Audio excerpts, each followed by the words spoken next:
Un homme qui agit dans le silence est un homme avec qui on ne joue pas.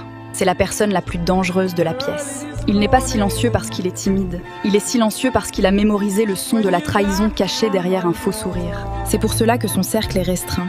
Il a compris qu'une table bondée nourrit l'ego, mais qu'une table privée nourrit l'âme. Il ne cherche pas l'attention. Pendant que les autres passent leur temps à exposer leurs projets sur Internet, lui est occupé à les exécuter. Dans la vraie vie, il observe tout.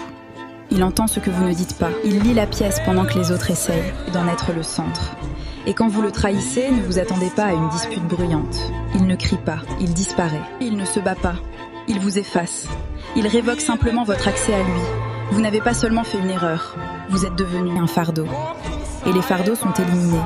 S'il vous laisse entrer, c'est un privilège. Mais s'il vous ferme la porte, il n'y a pas de double des clés.